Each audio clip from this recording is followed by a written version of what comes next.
Hello and welcome to the Last Word on Spurs. We are your multi-award winning Tottenham Hotspur podcast, and we are back as we look ahead to Spurs against Southampton, of course, in the Premier League on Sunday. A big weekend for Tottenham for more reasons than one.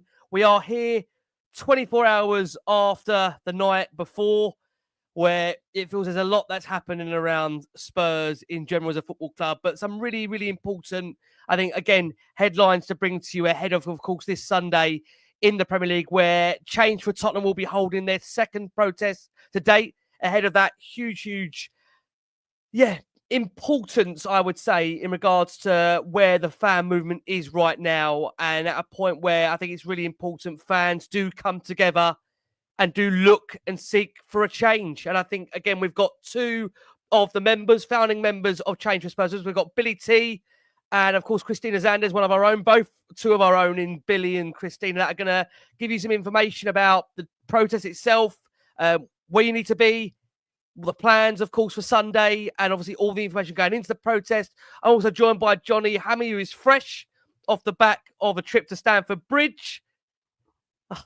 It's been a tough 48 hours, hasn't it? Been tough. Like I say, thank you so much for everybody that's tuning in, that's listening around the world. If this was the first time, you can find us on iTunes, we're on Spotify, we're, of course, all major audio platforms, of course, on X, we're on Instagram, we're on Facebook, and we're on Blue Sky too. Let's open up, which I think at the moment, for those that are watching the show and going into Sunday, the strong emphasis of this show is to really highlight the awareness for that second protest being done for Change for Spurs. We'll come to you, Bill, to start, and then Chris can lead on, or however in order you wish to do it. Give us some information in regards to Sunday. Obviously, a second protest in store for Change for Spurs. We want the number to be even bigger than the first one, which obviously was great. But it is all about now bringing those fans together and, of course, all wanting change for this great football club to realign the standards, Bill, which I've heard you say on so many of our shows here that is falling away quite rapidly at the moment. Yeah, and first of all, I just want to say a huge thank you to you and your listeners. It's been a huge support throughout the whole process. And, without you guys, we certainly wouldn't have got the sort of traction that we have. So I really appreciate that. I know I speak for everyone on behalf of that.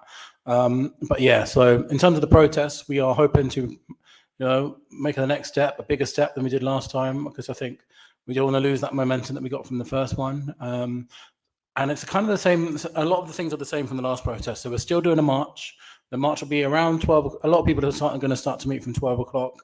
Official meeting time is 12:15, and it's going to be at the crossroads of Lordship Lane and the High Road. If you're not sure where that is, you'll be able to see it. Trust me, there'll be loads of people gathering there. You'll also be able to hear it this time. This time, a new thing, Chris, isn't it? We've got a drummer this time as well. And calm down. We need numbers. We really need numbers, because obviously, our first protest, I think you agree, Chris, sort of went beyond our wildest expectations, but that'll all mean nothing, won't it, Chris, if we don't get bigger numbers this time, or the same plus more? I mean, I felt quite emotional after the first one. We did not expect it to be, that amount of people. And even before the protest, like Billie said, like the amount of messages and comments and everyone reposting, tweeting, sharing all of the posters that we sent out. International fans, everyone was just doing their bit of work, and it was just so amazing to see that all the support from everyone. And it's not even just for us, it's literally for everyone, for this whole club. That's what we do. This is why we're doing it, because we love, bleed, breathe this club. We literally do, and that's why we're so desperate for change. So yeah, I'm a bit anxious about Sunday, but I'm sure we're going to have a good turnout. And like Billie said again, the bigger, the louder it's going to be, our message. And it's just so important that we make sure that this is much bigger than the first one. So yeah, and it's going to be good to see your faces as well, you guys. So yeah. I don't know what you guys think as well. And I'll ask you guys, like, we thought the last protest, it was in the midst of a huge injury crisis, and we know that. We kind of expected maybe, what we're going to do next, because, we could certainly go on a run of form here and, go through a couple of cup games, but it's got worse, if anything, in between. I mean, I've been on the show, you guys all have been on multiple shows, and we're still losing games week in, week out. And some of the things that have happened from the top as well, like the financial statement, and things like that, it's just, there's a lot more momentum behind us now than even the protest a month ago. It seems to be getting worse. Is that what you guys think as well? I do agree on that point. I mean, just to bring Johnny in on that point, I mean, what do you think, John, for you? Because again, you've been there, let's be honest about it, at the very, very early days of the protest where there was 20, 30 people that I think at the moment are really delighted to see, if I may say that, Change for Spurs come along and really draw upon those numbers that in the past it's been very hard to do so. Johnny, Jay. Yeah, no, listen, I've got to be honest with you, a bit like Christina, I felt a bit emotional when I went down there because having seen some of the other early demonstrations and there was no traction and we considered a bit of a freak show, to be truthful with you. And, I was walking down the high street. I didn't know what to expect. And then I heard the noise and I was looking around and I couldn't believe what I was looking at. And, more and more people turned up and the guys have done a fantastic job. There's a great momentum now. Actually, I just want to thank David H. I think some of you know him on Twitter from Australia, who went on to Talk Sport today, and he was promoting the Change for Tottenham march today. So he got even more coverage today. So thanks, David, for that. He's been a big follower, supporter. Yeah, overseas. He got into it with Simon Jordan, didn't he, as well, the other day? About Yeah. He's quite prolific and he's a great guy. I think the time is right. The stars have all aligned. There's momentum. The results are against us. And guys, if you're not going to the ground to watch the game, because you don't have a ticket or you don't want to spend the money, if you can, just come down for an hour. Come down, catch the train, come down, join your fellow Spurs fans. If you really feel as passionate as we do about the club, march for an hour and then go and enjoy your Sunday. It's early enough, 12:15. You can be done by 1:15, 1:30 and go and have a lovely, a lovely day. Enjoy the sunshine, but be part of the movement that is trying to change Tottenham. Everyone involved in this is not trying to bring the club down, not to bring disrepute to the club. All everyone wants is the best for this club. The best. That's it. We just want to be competing and have a club and a chairman that cares about his fans.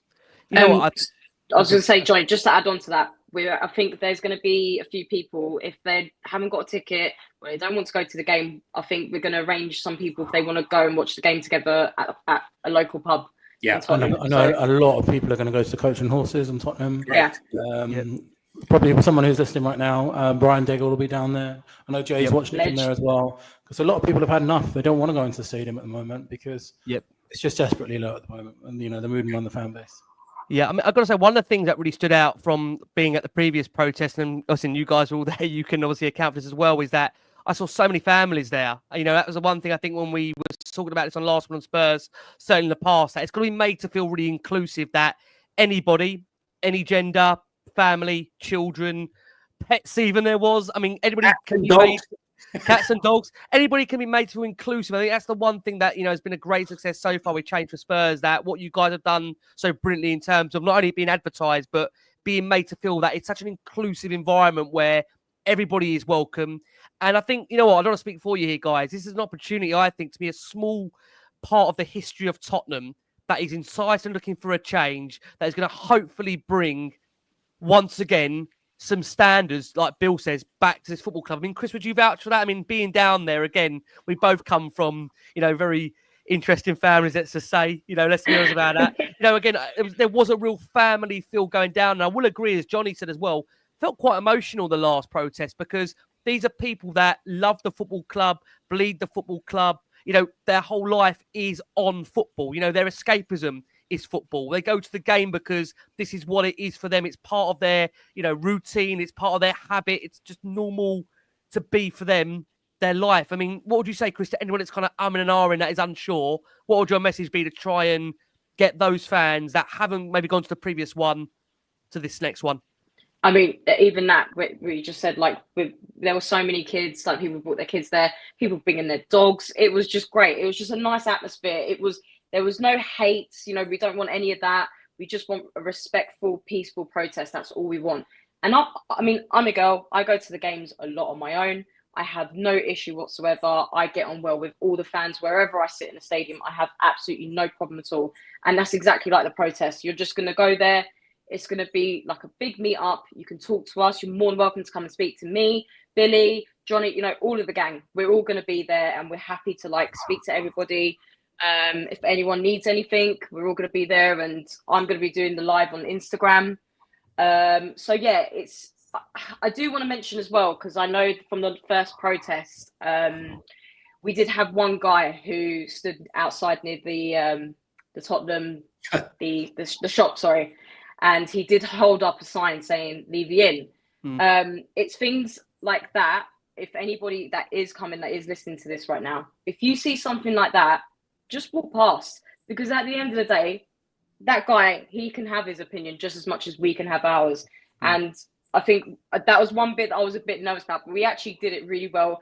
I think someone just may have took him away because it was just causing a bit of, you know, commotion, commotion, which was unnecessary. But if that happens again, just walk past and keep doing our job, because we just want to get our voices heard. They can have theirs. That's absolutely up to them, you know. But we are here to just have a nice, peaceful protest. We want to get our voices louder and louder for what we want at this club. And Rick, can I give you an LWS exclusive? You may, Bill, you may. So I've been in touch with my good friend Big Lol, and I can exclusively confirm that the dogs will be attending on Sunday again. His dogs, the famous dogs that were in the pictures, and they will be there on Sunday. Feel free to ask them for an autograph. Please don't bring your hamsters or your gerbils, okay? We'll just stick to four-legged dogs and cats, please. Thank you. Johnny doesn't really do bush tiger trials whilst we're on the march. No goats, okay? Just your dogs, thank you. Yeah. Can I ask on that point, Bill? I mean, I know there's been suggestions. Have we got a drummer in place for Sunday? Is that right? I want to give Phil. We do have a drummer. Yeah. So a couple of different things this time. Obviously, we'll talk a bit more about this in a minute. I know you mentioned, but one of the things we've been trying to push is, firstly, there'll be a drummer, so it'll be even louder, even noisier, and hopefully be able to make consistent with the chants. Another thing we're trying to do is the visual side of things as well. As you can see, Johnny's got the scarf on there, and we've got the flags. I just want to shout out that the flags will be available on the day for £5. Obviously, as we mentioned before, Change For Tottenham has never and will never be about generating money or anything like that. We try and do everything self-funded. All the profit that we make from those flags will go to charity. But they're available for £5 on the day, and you can take them into the stadium. We've cleared that with the club already. The scarves are not affiliated with us, but we're very happy to push them as well. I know people will be selling them on the day. Last time, 100 sold out in about 5 minutes. Flags, come and buy them on the day. We've got cash and a card machine for them too. And all the proceeds will go to Tottenham Food Bank and Noah's Hospice. And then also, big up, I know you guys will be familiar with Spurs song sheet as well. They're going to try and arrange some chants inside the stadium before the game in the South Stand entrance and during the game as well on the 24th minute and the 61st minute as well. So a couple of differences to the last protest. We're trying to make some noise, basically. Yeah, and peaceful way, as Chris mentioned earlier. Just to confirm on this as well, guys, I know I appreciate the last time against Man United, there was a sit-in that was arranged after the game. Just to be very, very clear, is there anything that's been arranged at the moment inside the stadium? Bill, Chris, you want to mention, or on this? For every protest, we're trying to keep things fresh and different. We're going to be meeting before the game this time in the South Stand entrance, where we're going to have someone who's leading chants for us, a guy called Harry, who's arranged through Spurs song sheets. So they'll be doing them before the game this time, because we want to try and keep all the protests fresh and different. So nothing after the game this time, but before this time. There's definitely a lot more people, others now involved with this one for sure. So yeah, it's going to be, hopefully it's going to be a lot different to the first one. Just like you said, refresh it, and hopefully we'll get more traction from like media as well. So that's what we want. It's exactly our goal. I mean, look, when you reflect on the first one, and obviously the form since the first one and how it has gone downhill, obviously there's been, let's be honest about it, I would say a bit of a seismic shift, to be honest with you, with relation to maybe where many are with regards to the manager. I felt on the previous protest, there was still kind of two camps you had of fans. There were some that were vehemently Ange Postecoglou in. There was obviously a lot of fans that were obviously wanting the manager out. I think it's fair to say that over the last 24, 48 hours, and even you'd argue in the last kind of 2 or 3 weeks, there has been a massive change, you'd say, in that shift around the fan base where, and for those that missed, obviously, that game against Chelsea or missed any incidents after the game against Chelsea, because obviously this has been the headline news really over the last 24, 48 hours, decided to ear cup in a gesture towards the Spurs fans where he denies that he was enticing or goading the Tottenham fans. And just to bring some context again around this incident for those that missed it, Ange made a substitution 5 minutes before, in the build-up to this, where he took off Lucas Bergvall, bringing on Pat Matassar. The Tottenham fans in the away end, and we'll come on to Johnny in a second for this point as well, started to sing back to Ange Postecoglou, "You don't know what you're doing." What followed after that was Pat Matassar scoring a goal. And Ange, for those that can see the image live on the actual show here at the moment, using this ear cupping gesture towards the fans and then waving in front of them. He denies Ange in any way that he tried to entice or goad the Tottenham fans. But I think it's fair to say that there's a lot of a majority of Spurs fans that do feel he's lying about the reasoning for why he did that gesture. I mean, Johnny, you was there at Stamford Bridge. I don't want to go too much into the game because I think for a lot of Tottenham fans, painful enough we've had to do it once. But I mean, the overall gesture from Ange, the reaction, the aftermath of it. I mean, Johnny, what's going on here? What is happening? Well, I wasn't 100% sure because, as I was saying to Christina beforehand, I was on my third double Jack Daniels, right? So I was like looking over. I'm surprised you're still standing off. That's how bad it was. I was needing to drink myself through that game. I looked across and I thought, did he just do that? He didn't, did he? Because I was singing. It was quite funny. I was in the box, as I was saying to you, and I was singing, "You don't know what you're doing," right? Because I couldn't believe he'd taken him off. I thought he cupped his ear, and I saw the reaction from the Spurs fans, and it became like toxic. Unfortunately, he's here for another week, or maybe more, or maybe more. Look, this guy is a manager like no other. You know, since Manchester City at home, he's chosen to go toe-to-toe with the fans over numerous games. He talks about philosophy. He talks about not caring. He can take it all in his stride. Yeah, unfortunately, as time's gone on, he's done the complete opposite to that. He's come to confront fans. He's gesturing to fans. And unfortunately, I think the time has come. The first signs were Fulham, as I mentioned to you earlier, where I heard Ange out and hearing "you don't know what you're doing." It's time now. I don't think there's anything personally he can do to save himself, even winning the Europa League. I hope he goes on and wins it. I really do. And I'll come here and I'll congratulate him. But confronting the fans is the wrong way to go about winning us back over, especially when you've gone on for so long, about the injuries and that. But lying to the fans, to their faces, no. We might be many things. We might be many things, but listening to that BS is just not going to happen. It's not happening. I mean, the crazy thing is, Bill, when we cast our mind back to when he came in, the feel-good factor around the club. I mean, I know so many fans. I mean, I remember you saying that to your multiple podcasts that, you were so engaged into loads of podcasts about Ange and, what he's done at clubs and how he's transformed them. And, it is mad to think, isn't it? When we had those first 10 games and you had, wonderful James Black, that Angel's being belted out in the stadium. It's actually hard to believe it's still the same manager managing us. When, again, I mean, to pick on Johnny's point there, it's not been one or two confrontations. You look at 3, 4, 5 confrontations over the course of this 18-month period. I mean, I know, Bill, for a long time you were vehemently sticking by the man. How troubling and worrying is this kind of incident that we saw last night, where it felt to me as a fan, and when you watch back the coverage, that it was in that moment almost goading the away fans. And I think, many would have actually, I thought, would have actually respected him more if he just owned that moment and actually admitted, I got this wrong. It was heat of the moment. But to almost double down in a firm denial of the actual gesture itself. And look, many have seen the Sky interviews after and the way he reacted there. I mean, What's your take on it for you, Bill? Firstly, I stuck with Ange a lot longer than a lot of people. I really, really wanted it to work because I kind of think like there's not many more. There's not much more we can go through as a fan base now. Before as much we can take. Like we're about to start very clearly, as you mentioned earlier. I think you're going to talk about it later. Fabrizio Romano, they're already starting the new manager search. We're about to start this all over again. I don't want to go through this again now.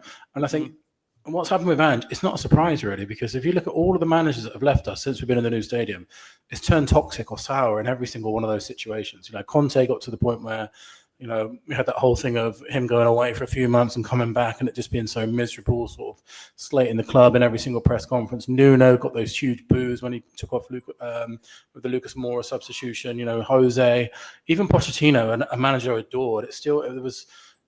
The mood at those last few home games that he had started to turn sour. And this is all a symptom of just the shocking way that this football club is ran. And the fact is that sort of the managers just have, because they don't get the proper backing from the manager, from the chairman, it always turns out this way. And it's no surprise. And I'll tell you what won't be a surprise either, if we're not back here in 2 years' time, 18 months' time, talking about Thomas Frank or someone like that, saying, the fans have turned on Thomas Frank's turning on the fans. This is just the cycle of this football club under these owners. Yeah, I do agree on that. I mean, I've said this before on the shows. I feel like we're at I'm not for a second excusing what Ange did last night, by the way, because that was unacceptable. I mean, look, I think we're at a point. I've said it so many times. I almost feel like we're kind of stuck in this kind of Mike Ashley hamster wheel, where we're just kind of existing, but we're kind of drifting until we can hopefully find somebody that wants to take this football club on and awake the giant that we are, because Tottenham are a giant football club. They are the 9th richest club in the world, contrary to what Daniel Levy says about sustainability and the threat if we were to go over putting money into the club, what that would mean for the sustainability of the model itself. I mean, look, Chris, I hope you mind me saying this. Obviously, again, you're of Greek heritage. I'm married to a Greek. My children are Greek. I really, really wanted this to work with regards to Ange Postecoglou. And, for me, it's just quite sad to see what is happening to this guy, because the crazy thing is you can't keep saying it doesn't bother you and at every moment keep reacting. I mean, we had the situation away at Bournemouth. We had that Fulham incident. We've had this incident. We had the Man City incident, if we remember, going all the way back, where many maybe feel that's where this kind of misalignment, I've been using that word a lot, started around, maybe not understanding or getting in that moment what the fans felt and the reason for why the fans felt what they did. But look, we've come past the point, as we know now, where, I mean, the stats, as we know, I mean, they're absolutely damning on Ange Postecoglou with regards to his overall time at Tottenham. This guy, again, he's got the worst points per game rate of any Tottenham manager in the last 15 years, the worst loss percentage in our 140-year history to date. He's taken 40 points out of a possible 111. I mean, there will be fans, rightly so, a lot of fans, if not, 99.99% of fans now that are asking themselves, how is this guy still in a job? I mean, do you fear, even for him personally, how toxic it would and maybe could get if he remains the manager of this club? I mean, because it could, I don't want to keep being negative. It could considerably get even worse than this, Chris, really, with regards It's not negative. You're not being negative. You're being realistic. You're seeing it as it literally is. This is what we are watching right now. It's toxic. It's horrible. It's depressing. It's all of it, and you guys, Ricky, I've told you so many times, Billy, we felt exactly the same. We really, really wanted this to work with Ange. I mean, Greek or not, whatever manager comes in, I want someone that comes in and changes this whole club, changes the whole team, makes us, I want to see us winning. I want to see more goals. I want to see a trophy, for Christ's sake. And this, we've had the excuses of the injuries, understandable. That was tough. They're back now. And it's still the exact same results. It's still the same play football. It is just dry. There is just nothing going on. It's lifeless football we're watching, and I can't bear it anymore. And for Ange to do what he did yesterday, for me, is totally unacceptable. When you lose the away fans, especially, that is a no-go, because these people spend so much money and they go to all of these places around the country in England, take their time out from their family, from their friends, wherever. And if you go against the away fans, that is just totally, totally unacceptable. We've all got our opinions here. We can all express it, and that's absolutely fine. But you are a manager. You are a professional Premier League manager. You cannot be doing that, going against your own fans. And, you know, there's been so many incidents now. It's just totally unacceptable. Yeah. And he could have really made it better if he generally just came out, admitted what he did, and just apologized and moved on from it. That's all he could have done. But he couldn't even do that. And that's what stresses me out even more about him. And to me, that's a hint that he knows that he's done here as well. He's done with the club, he's done with the players, and he's done with the fans. And it's time for us to now move on for sure. I don't think it's going to happen until the end of the season, personally. So, you know, I feel we've just got to bear with it. And we've got the Europa League coming up now, which is a huge opportunity for us. My issue is, because of all of this toxic behaviour that has been going on right now, I'm generally scared for that this is going to have a huge effect on the players, because even if we don't get to the final, which I don't think we will anyway, I still want us to try. I still want us to go for it. Of course. And that's where I feel like this is, even the Premier League, I mean, 16 losses now. Yeah. It's 20 ridiculous. That's that. I mean, 20. Yeah, 20 overall, 16 in the Premier League. I mean, Jay, just on this point, I mean, look, you go to, bless you, home and away, you're up there, you're down there, you're coming back round again for more. You know, we look at the players. I know, it's a lot. I mean, when you're hearing Vicario with an admission of actually saying, and I had to double check this. He said this to Spurs play, for those that missed the interview, where he's openly admitted the fact that, you know, the players lacked the belief to try and conjure up the energy to win the game. I mean, how disturbing and worrying is that? By the fact that we've got a crucial Europa quarter-final double leg to come our way against a very good side entry at Frankfurt. I don't think we can underestimate this side. Are you seeing anything, Johnny, to suggest to you that we can put in these one-off performances in Europe that's going to lead us to a trophy? Because I'm looking at it right now, and I'm looking at a squad that looks very confused, bemused. There's lacks of pattern of play. We're not even playing the Ange ball that we were told that when the words from Ange was, when we get our players back, we will be an outstanding team. The players have come back. Yes, we haven't got Kulusevski. Yes, you know, these players have only come back recently, but we're seeing no signs, Johnny, of any real cohesiveness or structure in the way we're playing at the moment. The man's not for changing, he said, right? Well, he has changed because he's become more pragmatic. He's become a man who talks the talk, but does not walk the walk, unfortunately.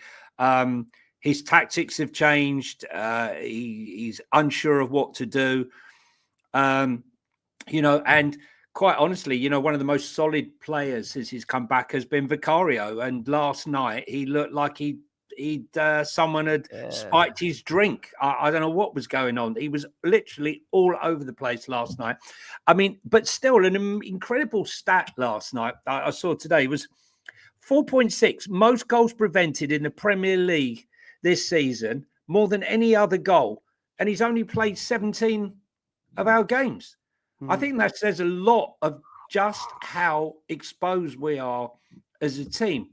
The strange thing is about all this, I actually think that we could win the Europa League despite Ange, not because of him. And I tell you why I believe that. Because I believe that the players will self-motivate. Because when it comes to the European games, you're on the big spotlight, you're on the European stage, it's a big game. No matter who you are, this is a big game.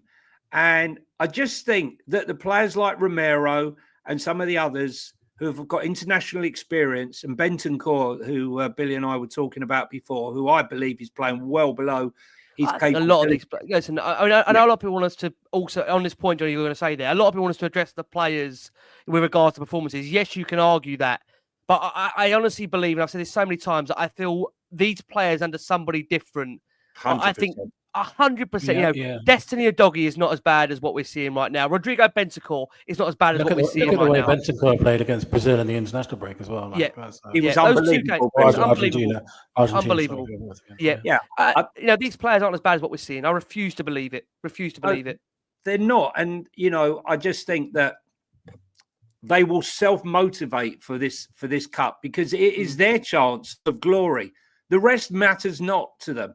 I saw the lackadaisical attitude before the Fulham game in the warm-up when I saw Maddison and Son, larking around, pushing each other around like they're in a school playground with the PE teacher giving them instructions and them ignoring them. And it was replicated in the game. I'm not saying I saw that last night, but they looked very chilled last night. I was in the stadium when they came out in their tracksuits, just looking around the stadium.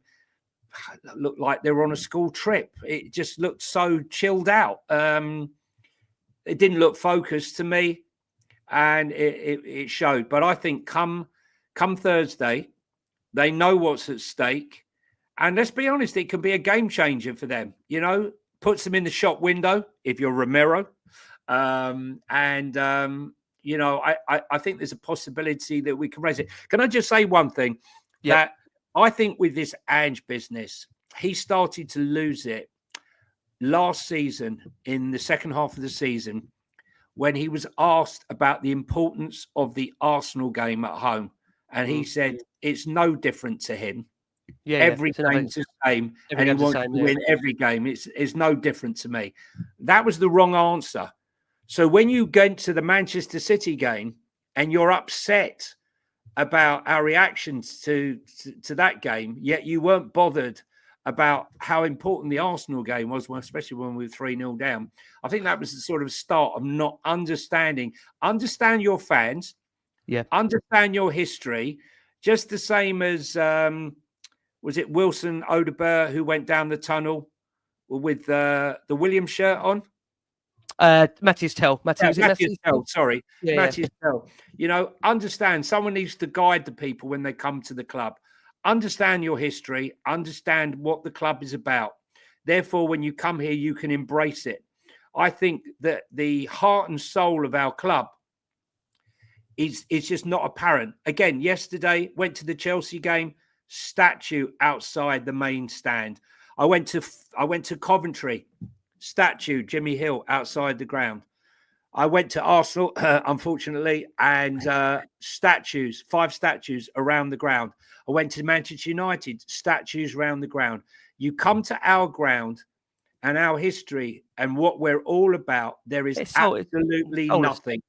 And this BS story about, I've heard it for 10 years now. They're going to put the gates in and we're going to do a statue. Now they're saying it's going to take 18 months to renovate the gates, and then we'll put them out the back, and then we need to have, it's just kicking the can down the road.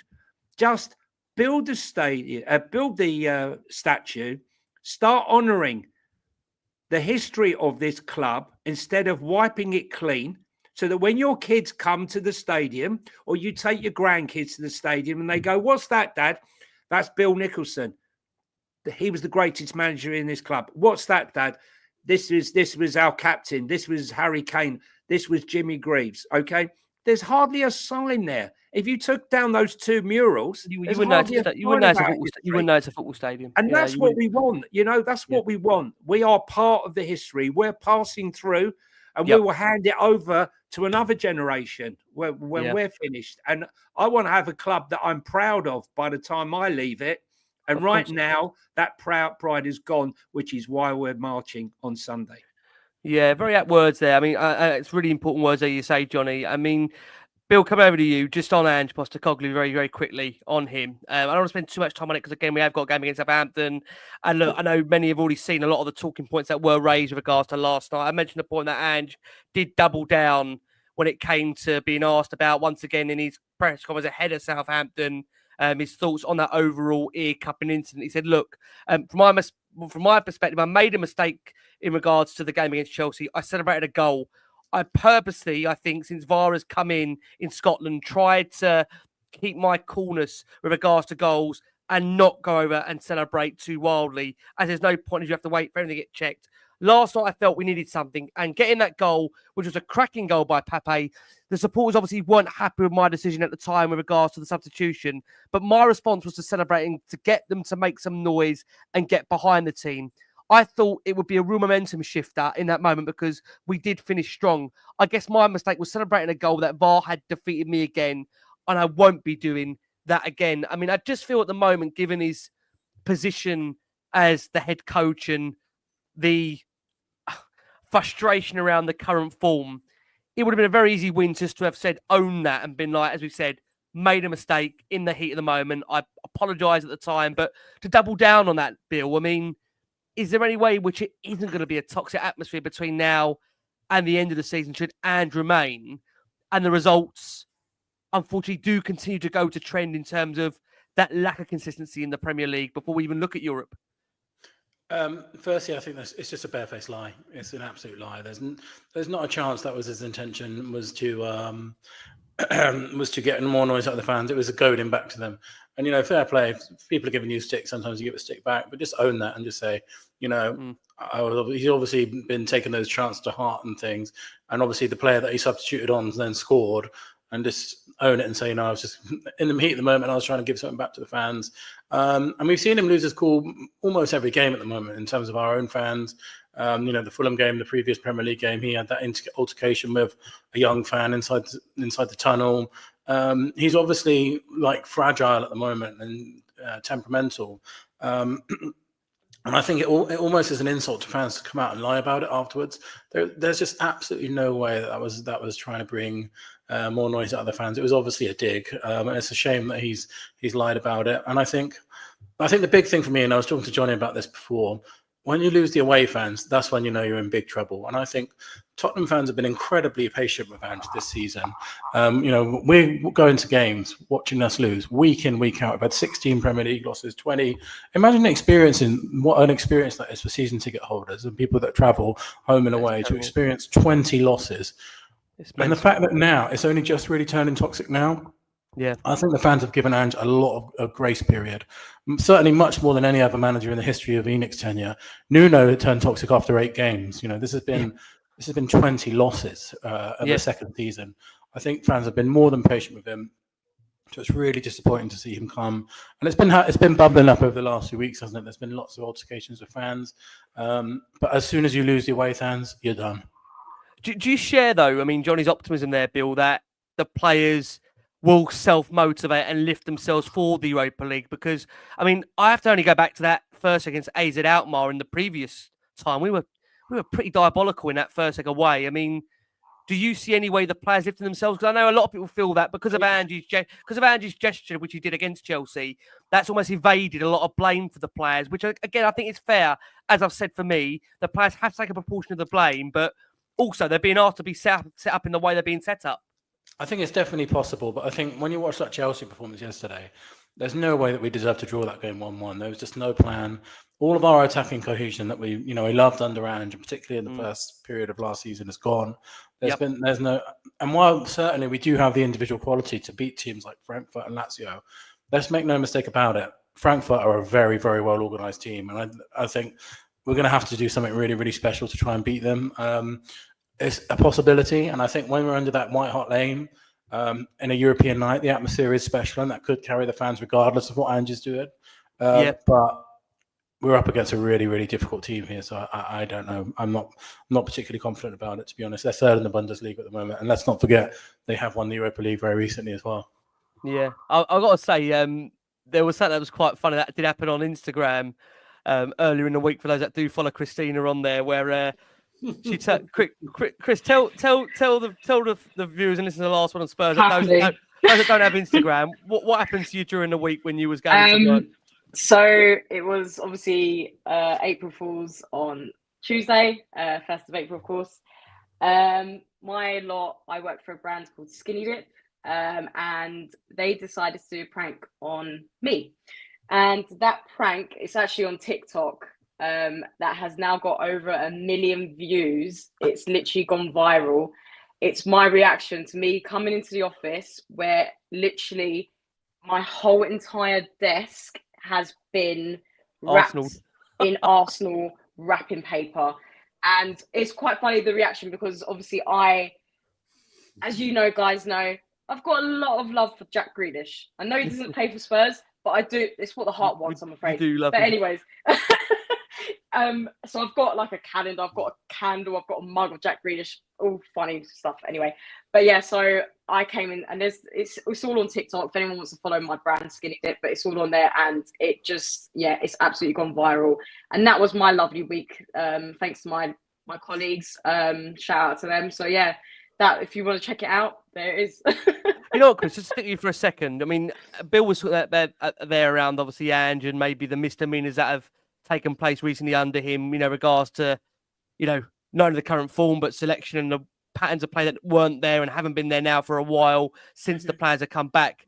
The one thing that the pros, I think, achieved really, really well last time was actually, despite what was happening before with regards to the way in which it came together and the great scenes we saw outside, was that when everybody was in the stadium, there was a real conscious effort to get behind the team, to get the result against Manchester United.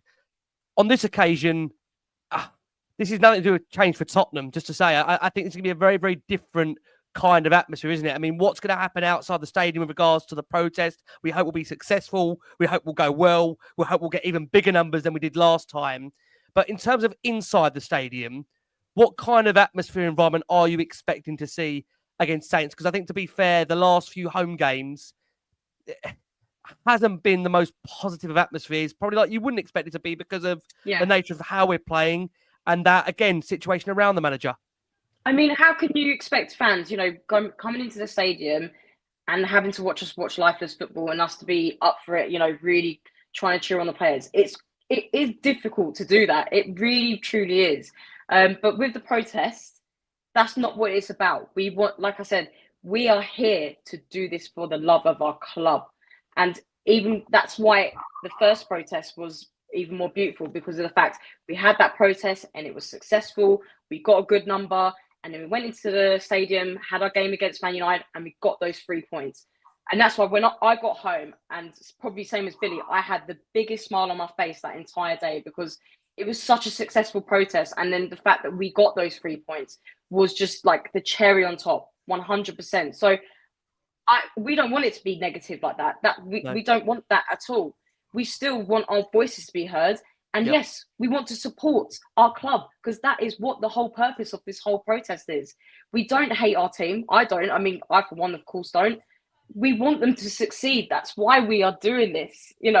It's we want to avoid any hate, negativity. We just want a peaceful protest and go into that game. And if we win, even better. That will make my entire this whole week, even better for us. So that I think it needs to be so important to send out that message. That's not what this protest is all about. We don't want to, there is no negativity. We just want change. And that is what we're going to do, hopefully, on Sunday. And I think I just want to reiterate that Change for Tottenham is a protest against the board and the ownership, I think.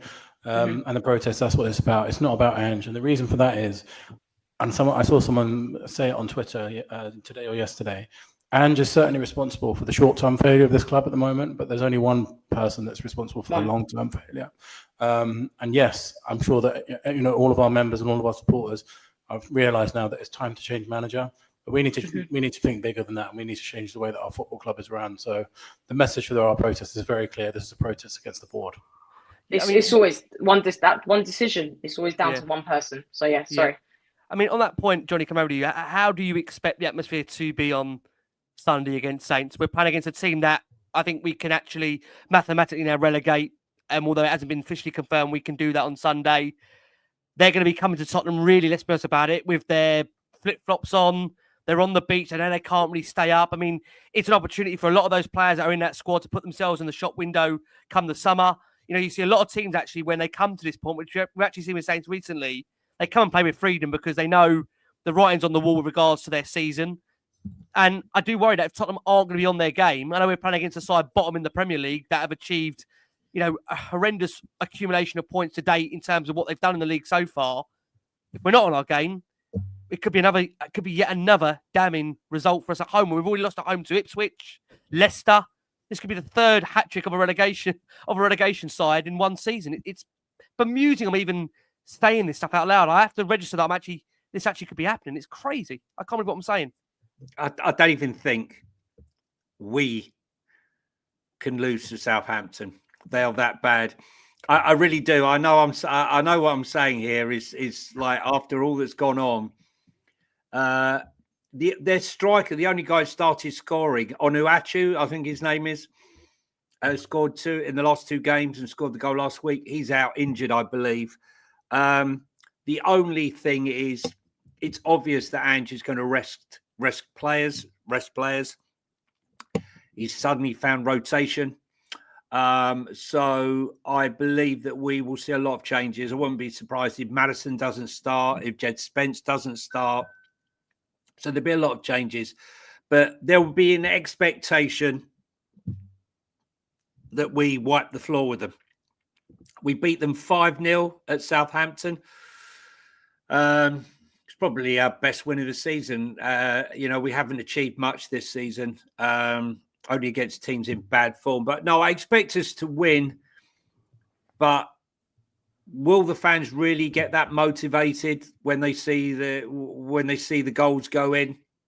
I think deep down, I think everything rests on Thursday. I mean, I'll be honest with you. I tried to offer my tickets to family members, and they said they'd rather stick needles in their eyes.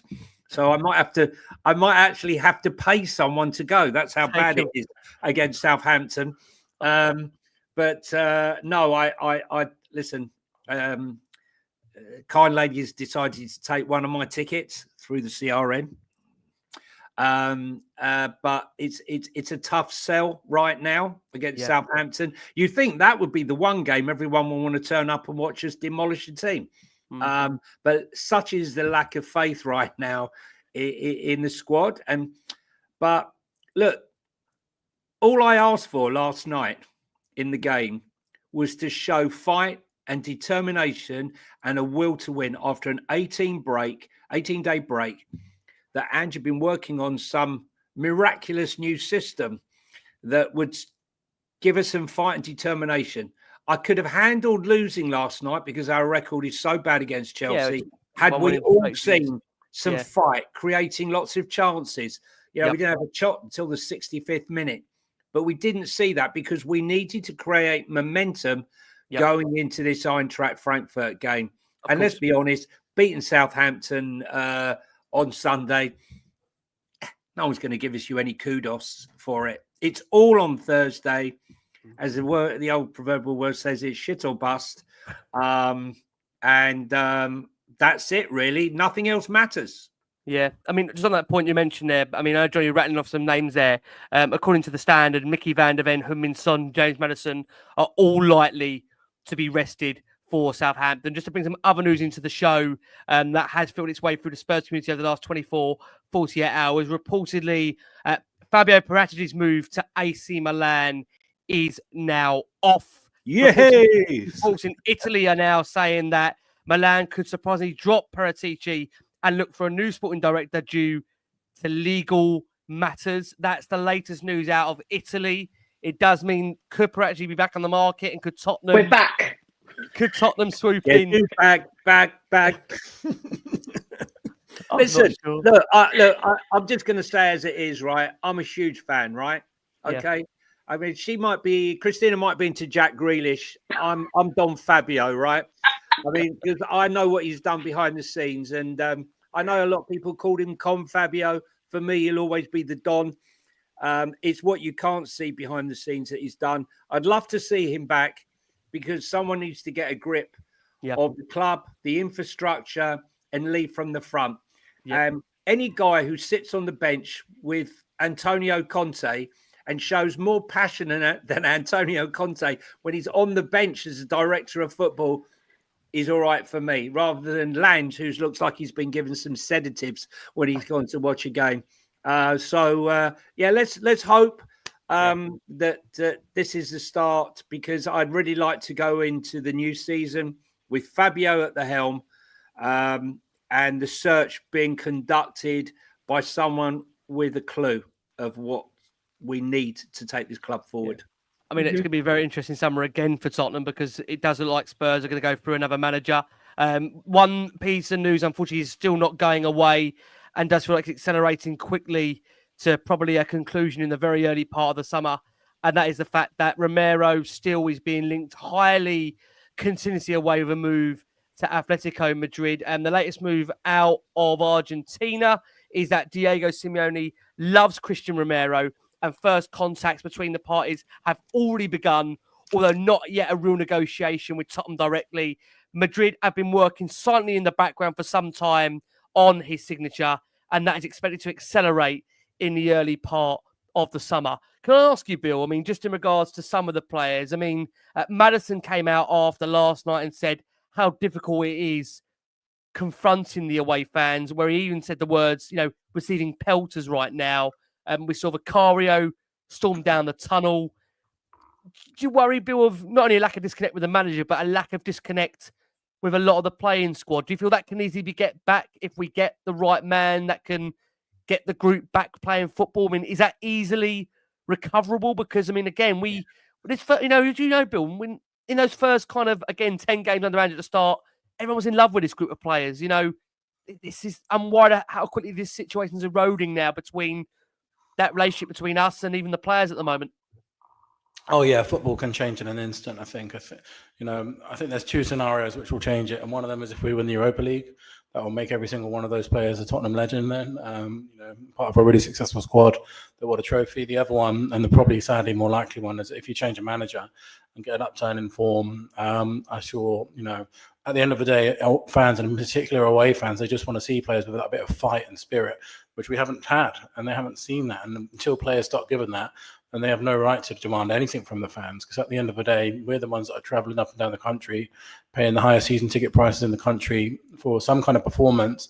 And when we don't get that, they deserve every bit of pelter that they get. And I think it could very easily change. Having said that, I think, if we get a new manager in and the form changes, we've seen before, we saw what happened when Nuno left and Conte came in. Suddenly the whole mood around the club changed. Harry Kane was back in the team. It can change in an instant. So, yeah, I think so. We have to hope, fingers crossed. Look, just on the news for Saints going into the game on Sunday. Look, again, as I mentioned, Tottenham could potentially relegate them depending on how results do pan out. And let's be honest, for Southampton, as I mentioned, they're pretty much now on the beach. They've got the opportunity to come to Tottenham, play with some freedom. The only good news that's come out of Ange Postecoglou's press already ahead of game is that there's been no fresh new injuries that have occurred to the squad. So we are going into the game in, I think, all due fit health, apart from Richarlison, I think he's due back very, very shortly. Dejan Kulusevski, who we know will miss the first leg against Frankfurt, maybe in the frame for the second leg. So we do know there's going to be some changes made by Tottenham. So obviously, of course, ahead of Thursday. It does feel like, I say, Thursday is where everything really turns to en masse with regards to how it is going to impact Tottenham's season. I want to ask you guys just a final point on this, a quote that we got from Ange. He was actually asked directly about the protest on Sunday, and it was actually referenced in the point to him of the group change for Tottenham. Chris, coming over to you. The words Ange was asked is that there will be a protest on Sunday. A group change for Tottenham are behind it and are eager to support the players during the game. He was asked, are you concerned with the fan base quite toxic at the moment, that it could be uncomfortable for the players and be a toxic atmosphere for them? And responded, look, I can't control that. As I've said before, I would like to think that irrespective of people's feelings right now, I don't think there'll be a Tottenham supporter out there who won't want us to try and win the Europa League. I just can't believe they'd rather us not win to prove a point. So I'm hoping when the game is on, they get behind the players and create an atmosphere at home. We know the home game in the Europa League will be really important to us. We had someone at the Frankfurt game last week and they said the atmosphere there was pretty loud. We know we'll face a pretty hostile atmosphere over there, and you do so in Europe. So hopefully we get the same here at the Tottenham Stadium and we give the lads the boost and leg up they need to get a result. What did you take away from that quote from Ange, back to the fact that he's mentioned there, the fact Change for Tottenham have been mentioned there directly with regards to that protest on Sunday? Pretty awesome, actually. I quite like that. But no, it's, like I said, with the Man United, he was there. We were all behind the team. We were all there. We were all cheering for them. And that's what I'm hoping that it's going to be like. It's very interesting that of course they know what's going on. Of course they know about the protest. Everybody at the club knows about it. You know, we can't hide from that fact. But like I said, it does not mean that we are not going into that stadium. The fans that are have got a ticket, that we're not going to go in and not support that team. The Europa League itself is like a huge, it means a hell of a lot to us fans. Ricky, we've said it so many times, how much we are so desperate to get a trophy. Of course we're going to go out there and support the team. I don't know why anyone would think that this protest is going to create negativity. It's not about that. If you were there at that protest, you would have witnessed it and saw that it was nothing like that. It was nothing. So, Johnny, you can back me up for that. Ricky, of course, the atmosphere was not like that. 100%. It was like a family day out. It was like, I think there was more aggression in Just Stop Oil and every other group you can think of. It was probably the most peaceful of demonstrations. There was people embracing, there was hugs, there was crying, there was everything. People getting photographs, people hooking up. I mean, listen, obviously Billie and Ricky, speak to online, but it was great to meet up with them all. Patrick, didn't realise just how short he was. I mean, honestly, no. I need a step brother to get up to talk to him after time. I think he's about 6'7". I don't know how tall he is, but listen, it was a great atmosphere, and anyone who's thinking, "Oh, I'm not going down because I don't want any trouble," that's not what this is about. There was none of that whatsoever. Yeah, and I'm just thinking something really funny. How Spursy would it be if Spurs had decided that Ange isn't going to be there and he goes on and wins the trophy, becomes our fourth most successful manager of all time in the trophy, and then we wave goodbye and he's not even on the tour bus when he goes down. Can you imagine us playing in the Champions League next year under Ange? Jesus. No, forget it. He was terrible under Celtic. I think I would need a permanent break. Can I just say before we close on the details, guys, for the protest on Sunday, news coming through just from Fabrizio Romano, just so we bring this news to you. Latest news in regards to the managerial merry-go-round at Tottenham, which, as Bill has said, this is a 12-18 month reoccurring cycle where no doubt we'll be here many, many times for as long as Enquiries are going to be here until we can force that change. Unless Tottenham do win the Europa League, there is a strong, concrete possibility that Ange Postecoglou will be replaced at the end of the season. Tottenham have started exploring the managerial market. They are informed of the situation around Andoni Iraola. With the release clause in his contract, he will be a candidate for the Spurs job if they change the manager, and he is very much highly rated internally. Tottenham have also got a huge interest in Fulham manager Marco Silva. He is very much appreciated by the Spurs hierarchy. So, again, these reports coming through to us here ahead of the Southampton game, where, just to be very, very clear, as things stand as we recalled, and Postecoglou remains the manager. But really important as we, like I say, go into the weekend, we once again re-emphasise as we close this show the importance to focus on the protest. So I will just come over to Bill, Chris, and we'll get Johnny's thoughts on it as well. Final reminders, guys, in terms of where we're meeting, where everybody is gathering. I'll bring up the details here. Bill, feel free to again, fill us in. And Chris, feel free to bring us in the plan, the timings, and where the locations again, just in case anyone missed it at the start of the show. Yeah, a couple of things. So obviously we're going to meet at Lordship Lane. Just been told recently that people are going to be there from around 11 o'clock onwards. The official start time is 12:15, though. We want everyone to be there by 12:15 as possible. We'll sing some songs. We'll do a march down to the stadium, peaceful protest. Inside the stadium, there'll be a protest in the entrance of the South Stand at the beginning of the just before the game, in the run up to the game. During the game, there'll be chants on the 24th minute and the 61st minute. There will be a drummer. Also, flags will be available to purchase on the day for £5. They will be available outside Lordship Lane. Cash or card is absolutely fine. We've got 200 of those. We're anticipating them to go quite quickly, so get down there early if you want to buy one of those. Chris, if I missed anything else out? But do we have to? Should we mention about the stickers? Because I feel possibly, yeah. I don't yeah. We're not allowed to talk about it now because we've been been given by the club. But let's just say, be careful where you put stickers. Put it that way. Yeah, just want to make sure that everyone's we want it to be safe and just be careful where you put stickers. Put them on your jackets. Put them on your hair. Put them on your forehead. Don't put them in the say we've had a bit of back and forth with the club this week, but be careful where you put stickers is all I'm allowed to say. And also, guys, girls, kids, whatever, on your dogs, bring something yellow. If you don't have a scarf, wear yellow. Yellow ribbons, yellow tops, yellow tracksuit if you've even got one of them. I'm sure no one's got one of those. Dress as a banana, whatever you want. There's yellow, but that's the theme. That's the theme. So a whole massive yellow coming down, coupled with the flags, coupled with the scarves, coupled with the drums. It should be a great sight. And maybe we can all go to just keep tweeting about it. Yeah. Can I say one final thing, just a very quick address? I mean, Bill, I was going to ask you about this during the show. I mean, I know there'll be one banner that isn't going to be advertised in the stadium. Obviously, there's this banner that has been unfurled, of course, outside the stadium on a couple of occasions. It says, "There's no passion here. This is purely financial." These are words that relate for some to Daniel Levy back in 2001. Do you just want to explain, Bill, very, very quickly why that banner will not be in the stadium?